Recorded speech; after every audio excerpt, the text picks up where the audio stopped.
Hi అండి, అందరికీ నమస్కారం. Welcome back to my channel. ఈ వీడియోలో ప్రభుత్వ ఉద్యోగులు, పెన్షనర్లకు కొత్త ప్రభుత్వంలో కొత్త పిఆర్సీ, కొత్త పే స్కేల్ అయితే ఉండనున్నాయి. ఆ వివరాలు ఈ వీడియోలో తెలుసుకుందాము.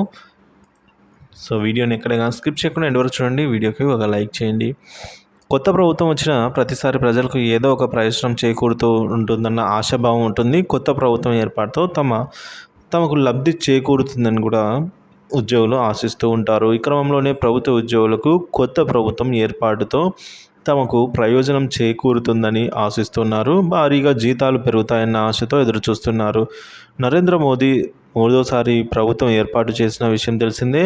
ఈ నేపథ్యంలోనే కేంద్ర ప్రభుత్వ ఉద్యోగులకు వేతనాల పెంపు అంశంపై భారీగా ఆశలు పెట్టుకుని ఉన్నారు ప్రభుత్వ ఉద్యోగులు.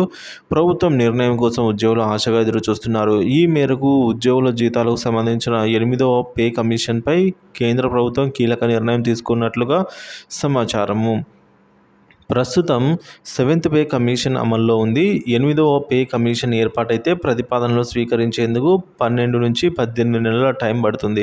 అదే కనుక జరిగితే ఉద్యోగుల జీతాలు, పెన్షనర్స్ యొక్క పెన్షన్లు భారీగా పెరగవచ్చనే అంచనాలు ఉన్నాయి. 8వ వేతన కమిషన్తో పాటు ఫిట్మెంట్ ఫ్యాక్టర్ కూడా పెంచే అవకాశాలు ఉన్నాయంటే సమాచారము. 7వ వేతన కమిషన్కి ఫిట్మెంట్ ఫ్యాక్టర్ 2.57 రెట్లతో పరిచయం చేసింది కేంద్రం.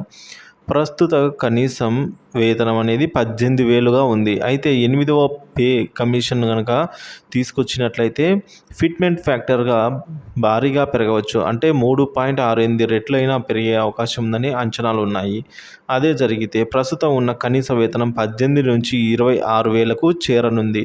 ఫిట్మెంట్ ఫ్యాక్టర్ కారణంగా ఒక్కసారిగా 8,000 రూపాయలు బేసిక్ పే అనేది పెరగనుంది.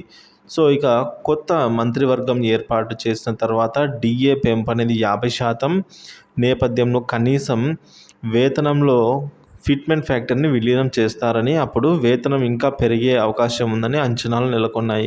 అయితే దీనిపై కేంద్ర ప్రభుత్వం ఇప్పటి వరకు ఎటువంటి అధికారిక ప్రకటన ఇవ్వలేదు. కానీ జాతీయ మీడియాలో మాత్రం దీనికి సంబంధించి వార్తలు అయితే వస్తున్నాయి. ఒకవేళ ఈ వార్తల ప్రకారం 8వ వేతన కమిషన్ వస్తే కనుక ఉద్యోగుల జీతాలు భారీగా పెరగనున్నాయి. సో ఇది అండి, కొత్త ప్రభుత్వంలో కొత్తగా అయితే జీతాలు మరియు పెన్షన్లు పెరగనున్నాయి. 8వ వేతన కమిషన్ కనుక వచ్చినట్లయితే ఉద్యోగులకు జీతాలు, పెన్షన్స్ భారీగా పెరగనున్నాయి.